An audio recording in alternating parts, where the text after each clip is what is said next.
YouTube, aujourd'hui on se retrouve durant ce marathon 12 heures absolument incroyable. Ça fait 10 heures que je suis en live. Je suis un peu fatiguée, je vais pas vous le cacher. Mais on se retrouve pour un tag qui a été fait par Anaïs. Donc Sienna Book, je vous mettrai le lien en barre d'infos. Et il s'appelle le ou la prochaine. Vous voyez ce que je veux dire, en gros le prochain livre que tu vas lire, voilà. En gros, c'est un petit peu ça, je vous mets le lien de sa vidéo en barre d'infos, je vais vous le mettre après sur le chat aussi pour que vous puissiez aller voir son tag que j'ai trouvé très chouette. Et j'ai trouvé des livres qui vont avec, il y en a certains que j'ai pas encore, parce que par exemple, il y a ton prochain achat, des choses comme ça. Ça, bien sûr, j'ai pas encore. Ils sont trop mignons dans le chat, franchement, c'est un soutien de dingue depuis 10 heures ce matin, là il est 20h, ils sont trop choux. Voilà, n'hésitez pas à venir par ici, nous rejoindre, il y a une sacrée bonne ambiance. Bon, première question. Et vous pouvez répondre vous aussi dans le chat, ça peut être intéressant, c'est pour ça que je le laisse justement ici. La saga que tu vas terminer prochainement. Alors, une fois n'est pas coutume, j'ai triché. Non, en vrai, je sais pas, je crois qu'il y a un 3e tome. Alors, je pense que je vais la finir prochainement parce que vraiment, le tome 1, je l'ai lu en janvier, février, je sais plus, février je crois. Janvier, j'ai oublié. En janvier ou février. Et le tome 2 vient de sortir, je viens de me l'acheter. Et je sais pas si c'est la fin ou s'il y a un tome 3. C'est pour ça que je vous dis, j'ai peut-être triché. C'est possible. Mais en tout cas, je vous parle de Le Chant des Abîmes de Lydia Brasington. Je vous ai déjà parlé du Murmure des Abîmes dans le dernier point lecture sur YouTube. Et c'est toujours aussi chouette. Alors, je vais pas vous résumer l'histoire. On est avec ces personnages maléfiques. Franchement, on en parle ou pas? On en parle de cette illustration. Franchement, incroyable. Et du coup, on est avec Astra. On s'en souvient, qui a vu toute sa famille décimée pour trahison, donc ses parents et ses 3 frères, je crois, et elle est prédestinée pour être l'héritière du royaume, qui a pourtant condamné sa famille pour trahison. Voilà, on en est globalement là, et le premier tome, j'avais beaucoup aimé, globalement c'est de la Roman Tessie, c'est de l'auto-édition, j'ai acheté le 2e tome, je sais plus si c'est une trilogie ou pas, mais en tout cas, je suis très contente, je vais pouvoir le continuer très vite. Comme je vous l'ai dit, les tomes sortent assez rapidement. Le premier est sorti en début d'année. Là, j'ai le 2e entre les mains. Je crois qu'il est sorti en janvier. Le 2e entre les mains. De toute façon, s'il y a un 3e, je pense que ça sera bientôt aussi. Donc, probablement que j'ai pas vraiment triché pour cette question. Voilà. 2e question. Et là, on commence à parler de choses qui fâchent. La prochaine lecture commune que tu vas réaliser. Déjà, vous savez très bien, moi quand tu me dis lecture commune, c'est un peu difficile. Ça l'est moins en 2023 parce que je me suis vachement investie, mais quand même. Et en fait, cette question-là, elle est assez simple parce que prochaine lecture commune, ça va être Blackwater, le tome 3, La Maison, avec Mira Zonchi, donc avec Marie de Mira Zonchi. On est chez... c'est Michael McDowell qui l'a écrit. C'est le 3e tome, donc je peux pas trop vous dire les choses, mais en tout cas, je sais pas pourquoi j'ai ça dedans. Mais on verra. On verra bien. J'avais bien aimé le 1er tome, c'était chouette. Le 2e tome, je l'avais trouvé longué. J'espère qu'il y a un petit peu de glauque. Alors, il y en a qui m'ont dit, oui, t'inquiète pas, dans le 3e tome, il y a un peu plus de glauque. Et il y en a qui m'ont dit totalement l'inverse. Ils m'ont dit, t'attends pas à trop de glauque non plus. Et du coup, bon, heureusement que je suis avec Mira, sinon il est possible que je ne finisse jamais cette saga toute seule. Donc, on verra bien quand on se la programme. Normalement, c'était pour mars. Mais on arrive bientôt à la mi-mars, donc nous verrons bien, j'en sais rien. Mais voilà, il me reste du tome 3 au tome 6 à lire. On verra pour cette lecture commune et je vois qu'il y en a eu plein d'écrites dans le chat, c'est chouette. D'ailleurs, n'oubliez pas qu'on organise aussi des lectures communes parfois sur Discord où on en parle tous ensemble. Parfois, je les lis pas toujours, on va pas se mentir. Mais voilà, si vous voulez venir sur le Discord, pareil, je vous mettrai le lien en barre d'infos. J'ai adoré cette saga, m'a un peu déçue de la fin, tu vois. Tu vois, pour ça que j'ai peur. Question numéro 3. La prochaine saga que tu veux absolument lire. Et là, elle a déjà fait l'objet d'une tricherie. C'est-à-dire que dans la vidéo, et là, pareil, je vous mets dans le petit i, dans Inata qui a préco, Écarlate sous la cendre avec mon code, tu me tues, Inata. Mais je pense que t'as raison. En vrai, je pense qu'on le lira en avril, en lecture commune, si vous voulez. Écarlate sous la cendre, ça me dit bien. Je pense qu'on se fera une lecture commune en avril, le temps que tout le monde le reçoive. Mais du coup, prochaine saga que je veux absolument lire a fait l'objet d'une tricherie parce que vous m'avez choisi, je vous avais demandé de me choisir 7 livres dans ma pile à lire avec le Bookshelf Tour. Et si vous vous souvenez bien, j'en ai ajouté un. Alors oui, c'était une tricherie dans votre sens, dans le sens où je choisissais 8 livres, enfin où vous me choisissiez 8 livres au lieu de 7. Mais en fait, c'est parce que j'ai trop envie de lire cette saga. Et du coup, il s'agit d'un sorcier noir et éternel de Brigitte, je sais pas, Kammerer aux éditions Rajo, qui est une petite pavasse de 690 pages, et on m'a dit que c'était une sorte de réécriture de La Belle et la Bête. On vous dit que Harper est témoin à Washington d'une tentative d'enlèvement. En dépit du danger, la jeune femme partiellement handicapée s'interpose. Handicapée comment? Je ne sais pas, j'ai trop hâte de le découvrir. Mais l'agresseur lâche sa première proie et après avoir maîtrisé Harper, l'emmène avec lui. En une seconde, Harper bascule dans un autre monde, le royaume d'Umberfall, son château de conte de fées, sa magie, son prince beau, énigmatique et maudit. Coincé dans un automne éternel, c'est génial, le prince Ren cherche à débarrasser son peuple d'une créature sanguinaire. Seule une jeune femme pourra l'y aider. Je vous fais pas un dessin pour la suite. Franchement, il a l'air trop bien. Il a l'air trop bien. Surtout que c'est une réécriture apparemment de La Belle et la Bête. Je dis apparemment parce que je ne l'ai pas lu. Et vous savez que je les lis toutes. Toutes celles que je peux voir, je les lis. Et d'ailleurs, la prochaine question, c'est un peu pareil. Hein, voilà. 4e question. Pas facile, je trouve. La prochaine autrice que tu veux découvrir. Pas facile. Pas facile parce que quand j'ai pensé à cette question, à la réponse à cette question, je me suis dit, merde, j'ai en tête que des autrices que j'ai déjà découvertes et dont j'ai envie de découvrir d'autres livres, en fait. Et j'avais pas cette autrice que j'ai envie de découvrir pour la première fois. Ophélie Duchemin, très bon choix. Très très bon choix, je l'ai déjà découverte, mais très bon choix. Et du coup, j'ai pensé un petit peu au salon, aux rencontres que j'ai pu faire au gré des salons, et j'ai choisi une autrice auto-éditée que j'ai beaucoup appréciée en salon. Je lui ai pris Kezia, mais là, j'ai mis, une fois n'est pas coutume, une réécriture de La Belle et la Bête. Non, en tout cas, quelque chose qui s'apparente à La Belle et la Bête. La Rose de l'Espoir de Maddy Plume, qui était vraiment très chouette. Trisha Levenseller aussi, je la connais. Enfin, je la connais, je l'ai déjà lu. Donc voilà, La Rose de l'Espoir de Maddy Plume, qui a eu la gentillesse de me dédicacer ce roman. L'autre livre que je lui ai acheté en salon, c'était Kezia, qui fait penser un petit peu au début, en tout cas apparemment, à Anastasia. Hop. Et j'ai même le petit marque-page.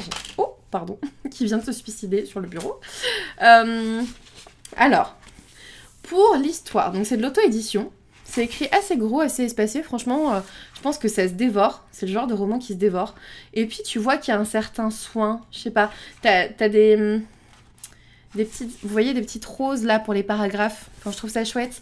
Donc, septembre 2018, lorsqu'Anna commence sa vie d'étudiante, elle n'a qu'une envie, débuter une nouvelle existence loin de sa cité natale. C'est chose possible grâce à son nouveau job qu'elle déniche comme par magie. Cependant, comme dirait Dumbledore, son étrange employeur, dont elle ne connaît pas le visage, semble cacher bien des secrets. Mais 1871, donc double temporalité, de violents incendies ravagent de prestigieux bâtiments parisiens. Parmi eux, la filature du comte de Chauvigny qui disparaît en même temps que sa fortune.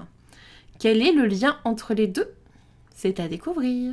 Franchement, ça fait trop envie. En plus, il y a plein de livres sur la couverture. Vous pouvez pas dire que ça vous plaît pas, tu vois. Il y a plein de livres. Il y a plein de livres. Ça donne trop envie. Voilà. Et en plus, l'autrice était vraiment choupette. Enfin, elle était choupette. C'est un peu condescendant, ça. Mais l'autrice était vraiment chouette. En fait, j'ai fait une contraction de chou et chouette. Parce qu'elle était chou et à la fois, elle était chouette, cette rencontre. Et du coup, ça a donné choupette. Je suis navrée. C'est la fatigue. Mais je trouve ça trop drôle d'avoir fait ça. Mais vraiment, elle est adorable. Je l'ai trouvée très, très chou. Voilà, tout simplement. 5e question. Mais grave, Laurence, c'est exactement ça. Une petite contrepétrie. 5e question.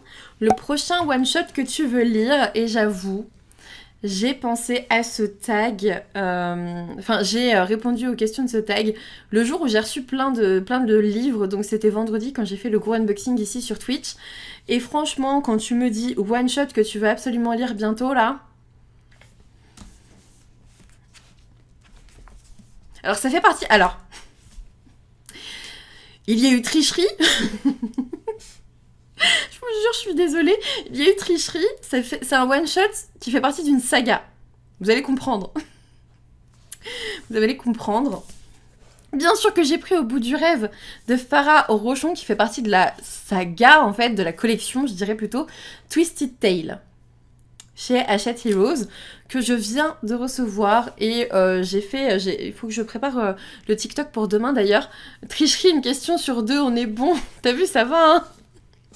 Franchement, il me fait trop envie. C'est globalement la réécriture de La princesse et la grenouille que j'ai très envie de faire regarder à tout le monde en ce moment. Franchement, j'ai bien envie qu'on se le refasse et qu'on en parle en live. Donc, et si Tiana avait conclu un pacte avec le maître des ombres, de ce que j'ai compris dans cette histoire, Tiana n'a pas perdu son père, elle a ses amis, elle a sa famille, elle a son restaurant, même vraiment au bout du rêve, mais... elle a perdu l'amour de sa vie, en fait, elle n'a plus le beau prince, là, totalement fauché, qui fait l'objet de La princesse et la grenouille. Donc, voilà. Il est assez gros, hein. Je sais pas combien de pages il fait. 400 pages. Ah, il est moins gros que ce que je pensais. C'est vraiment le papier qui est assez particulier. Bref, ça donne bien envie. Ça passe comme one shot, on est d'accord. Ça passe comme one shot. Merci Anso. Voilà, il est sorti là, Martialou. Ah, t'as jamais vu La princesse et la grenouille? Tu connais pas les chansons de La princesse et la grenouille? Venez, je les ai mises dans... J'ai mis les chansons de La princesse et la grenouille dans la voiture. Toute la semaine, quasi, tu vois. Il y a les vilains de Disney aussi, oui. Et il y a aussi la nouvelle collection, tu sais, c'est avec Eric, là, qui a lu Mirazonchi. Je l'ai aussi. Ah. Zut. Eric, prince des mers, ou un truc comme ça, tu vois. Ils sont chouettes. Moi, je trouve qu'ils sont chouettes. Le prochain livre que tu veux acheter. Alors là, vous vous doutez que j'ai préparé l'illustration. Attends, faut que je me mette comme ça, je crois. Hop, entre le chat et l'illustration. Et c'est préparé ici, attention, vous n'êtes pas prêts. Hein. Le prochain livre que je veux acheter sort en mars, bien sûr. Et il s'agit de Lightlark, bien évidemment, et en format broché. Le relié est pas mal, mais en vrai, le broché, enfin regardez cette beauté, le cœur est magnifique, je trouve. C'est de Alex Astor aux éditions Lumen. C'est clairement ce livre-là pour lequel je veux craquer. C'est celui-là. Franchement, je veux trop le lire. Je veux trop le lire. Je sais plus pourquoi, mais je veux trop le lire. Je sais plus pourquoi. Je me souviens plus du résumé.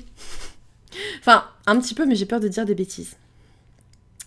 On vous dit... Ah oui, c'est ça. Le centennal commence. Pour rompre la malédiction, l'un d'entre eux doit mourir. Tous les 100 ans... L'île maudite de Lightlark réapparaît pour accueillir le centennal, une compétition meurtrière à laquelle les souverains des 6 royaumes voisins sont invités à participer. Moi déjà, tu me disais compétition meurtrière, mais tu avais mon cœur. Tu avais gagné mon cœur, évidemment. Compétition plus meurtre égale Manon va aimer. Et je me suis arrêtée là dans le résumé parce que j'ai pas besoin de plus. J'ai pas besoin de plus. Mais oui, il est trop beau. En plus, franchement, en vrai, je peux pas passer devant la couverture. Mais c'est trop bien fait. Tu distingues... Alors, quand tu connais l'anatomie du cœur, franchement, c'est trop bien fait. C'est trop bien fait. Entre broché et relié, broché... Alors, ça, c'est relié. Du toc-toc. Et ça, c'est broché. Format souple, tu vois. En gros, c'est ça. Relié, c'est parce que t'as ça, là, en gros. C'est relié ici, là. Comme ça. Est-ce que ici c'est bien relié? Oui. Alors que broché, globalement, c'est de la colle. Tu vois? C'est ça la différence. Relié égale toc-toc. Oui. Ensuite, hop. Ensuite, 7e question. La prochaine sortie que tu attends avec impatience. Donc là, vous vous doutez que il y avait Lightlark, mais bon, je viens déjà d'en parler, donc voilà. Donc, on va parler toujours du même roman, celui que je viens de vous faire gagner. Et c'est pour ça que je l'ai fait gagner vers 20h avant le tag. Écarlate sous la cendre d'Elisabeth Kochava. Donc, on suit une elfe. Ah, zut, je vous ai lu le résumé juste avant. On suit une elfe. Il y a des anges et il y a d'autres Il y a d'autres persos aussi que tu vois pas forcément tout le temps dans des romans de fantasy. Donc ça, c'est chouette. On suit Kira, qui commence son apprentissage au camp d'Eleadora. Entre les cours de combat, les soirées sous pilotis et les entorses au règlement, on s'en souvient, elle se retrouve face au sourire énigmatique de Talion, un ange prétentieux. Malgré sa réticence, l'attention que ce dernier lui porte la trouble, bien sûr. Un pouvoir semble se réveiller en elle, une fièvre ancestrale qu'elle n'est pas sûre de contrôler.